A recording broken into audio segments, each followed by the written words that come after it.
Welcome to the channel angry master ji. अगर तुमने पिछला वीडियो नहीं देखा है तो पहले जाके उसे देखो, और अगर देख लिया है तो चैनल को सब्सक्राइब करो और वीडियो को तो पूरा देखना। तो इस लेक्चर में हम बात करने वाले हैं मोनेरा के बारे में। मोनेरा क्या है? मोनेरा हमने पहले भी बात किया था। मोनेरा के अंदर सारे प्रोकैरियोट्स आते हैं। प्रोकैरियोट्स यानी जिसका कि न्यूक्लियर मेम्ब्रेन पूरी तरह से डेवलप नहीं है। तो आखिर किसमें पूरी तरह से न्यूक्लियर मेम्ब्रेन डेवलप नहीं होता है? ठीक है, तो पहले तो जान लो कि ये जो पूरा का पूरा प्रोकैरियोट्स है, ये सिर्फ और सिर्फ बैक्टीरिया के बारे में बात किया जाता है। यानी कि बैक्टीरिया, सारे के सारे बैक्टीरिया जो हैं वो प्रोकैरियोट्स हैं। ठीक है, इतना तो क्लियर है। बाकी बैक्टीरिया के बारे में थोड़ा सा जान लो, क्योंकि बैक्टीरिया पढ़ लेंगे तो मोनेरा पता ही है क्या है। तो बैक्टीरिया के बारे में जान लो। बैक्टीरिया क्या है?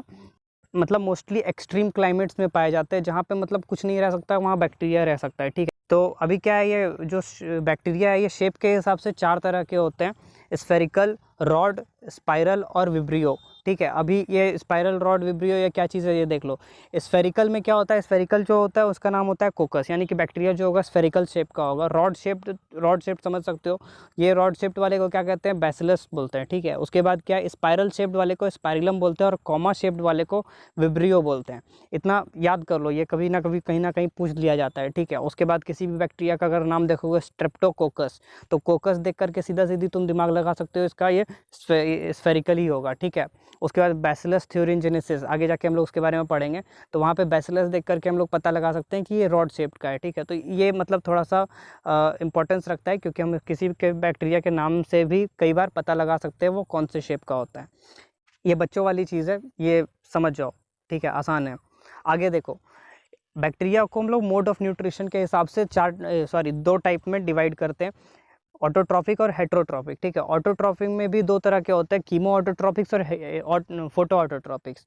फोटो ऑटोट्रॉपिक्स में क्या होता है कि वो लाइट के प्रेजेंस में अपना खाना बनाएगा, और कीमो ऑटोट्रॉपिक्स में क्या होगा कि वो केमिकल्स के प्रेजेंस में अपना खाना बनाएगा, उसके लिए लाइट इंपॉर्टेंस नहीं रखता है। हेट्रोट्रॉपिक में क्या होता है? हेट्रोट्रॉपिक मतलब वो खाना खुद से नहीं बनाएगा, कामचोर, वो किसी दूसरे के खाने को चुरा करके, यानी किसी के दूसरे बॉडी से खाना को एक्सट्रैक्ट करेगा अपना, और वो फिर अपना न्यूट्रिशन पूरा करेगा। इसमें दो टाइप्स के होते हैं: पैरासाइटिक और सेप्रोफाइटिक। अब ये मत बोलना कि होलोफाइटिक भी होता है। होलोफाइटिक अभी नहीं आएगा, होलोफाइटिक बाद में आएगा। होलोफाइटिक फिर बहुत आगे जा करके आता है। बैक्टीरिया में दो ही तरह के होते हैं। अब आता है बैक्टीरिया का मेन क्लासिफिकेशन। बैक्टीरिया को जनरली दो टाइप्स में बांटा जाता है: आर्की बैक्टीरिया और यू बैक्टीरिया। देखो, आर्की बैक्टीरिया क्या होता है? आर्की बैक्टीरिया ऐसे बैक्टीरिया को कहते हैं जो एकदम हार्श क्लाइमेट, एकदम एक्सट्रीम एरियाज़ में पाए जाते हैं। मतलब वहाँ अगर बात करें कि समुद्र के अंदर बहुत ज़्यादा नमक होता है, बहुत ज़्यादा नमक, उसको मतलब हेलाइन एरिया बोलते हैं। ठीक है, तो वहाँ जो बैक्टीरिया पाए जाते हैं उसको हेलोफाइल्स बोलते हैं। हेलोफाइल्स का मतलब हुआ, हेलो मतलब सॉल्ट, और फाइल्स का मतलब हुआ, फिलिक मतलब होता है लविंग, मतलब सॉल्ट लविंग बैक्टीरिया। तो समुद्र में पाए जाने वाले बैक्टीरिया को हेलोफाइल्स बोलते हैं, और मार्शी एरियाज़ में पाए जाने वाले बैक्टीरियाज को मिथेनोजेंस कहते हैं। अब देखो, एक और टाइप होता है जो हाई पीएच और हाई टेम्परेचर में जो पाया जाता है, उसको थर्मो एसिडोफिल्स कहते हैं। ठीक है, अब देखो, बैक्टीरिया बाकी लोगों से अलग क्यों है? बैक्टीरिया बाकी लोगों से अलग इसलिए क्योंकि इसमें एक अलग तरह का सेल वॉल पाया जाता है, जिससे वो कभी कोई भी एक्सट्रीम क्लाइमेट्स में भी सर्वाइव कर सकता है। अब देखो, मिथेनोजेंस के बारे में एक चीज़ जान लो। मिथेनोजेंस रहता कहाँ पे है? ये गट ऑफ रूमिनेंट एनिमल्स। अब रूमिनेंट एनिमल्स किसको कहते हैं? जो हम लोग मतलब जो घर पे पालते हैं, काव, बफेलोज, ये सब के गट में पाया जाता है। गट मतलब इंटेस्टाइन में पाया जाता है। अब गट में पाया जाता है, इससे हमारा एक फ़ायदा क्या होता है कि हम इसे बायोगैस बनाने में यूज़ करते हैं। बायोगैस प्लांट में पता होगा कि उसमें गोबर डाला जाता है, उसको गोबर गैस भी बोला जाता है।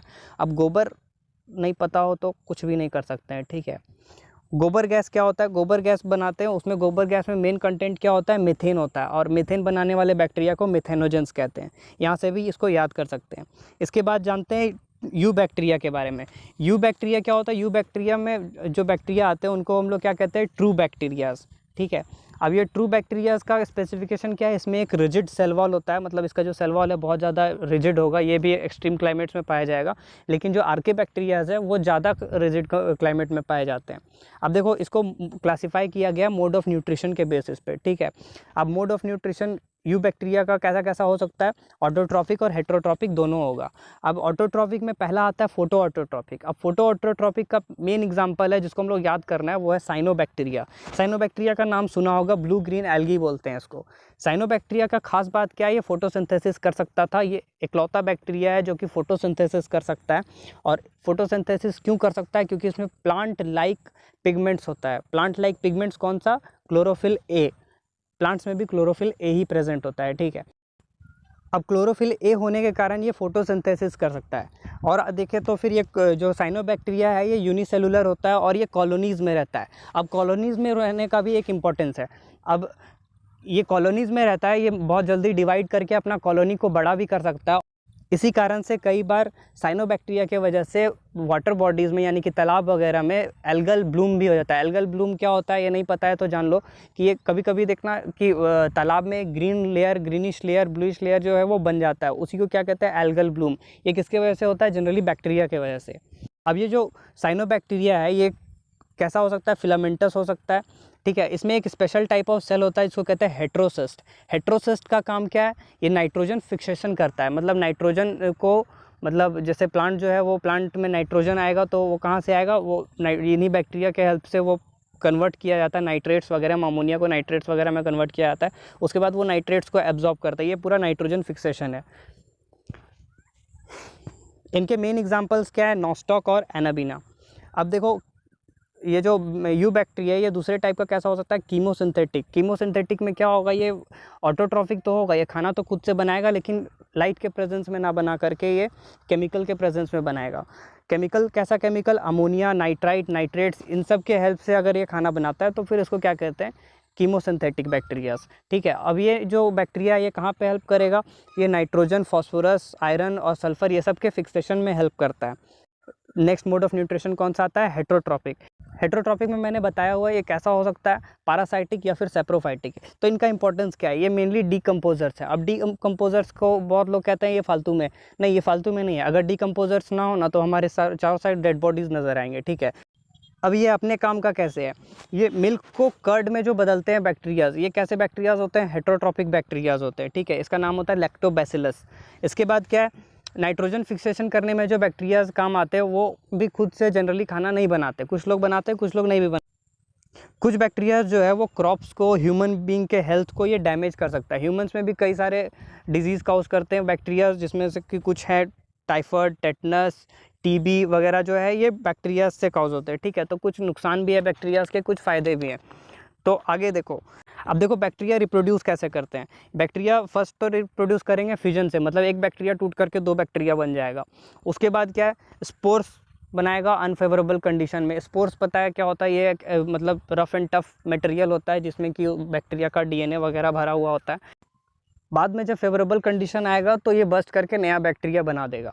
देखो एक और टाइप ऑफ रिप्रोडक्शन होता है इनमें जो कि बहुत पुराना है, बहुत प्रिमिटिव टाइप ऑफ रिप्रोडक्शन है, जिसमें क्या होता है कि एक डीएनए से एक बैक्टीरिया से दूसरे बैक्टीरिया में डीएनए को ट्रांसफ़र किया जाता है, ठीक है। ये एक बहुत पुराना मेथड है, ठीक है। उसके बाद क्या है, एक एग्जांपल होता है बहुत इंपॉर्टेंट, माइकोप्लाज्मा। माइकोप्लाज्मा क्या क्यों इंपॉर्टेंट है, क्योंकि ये सबसे छोटा बैक्टीरिया है।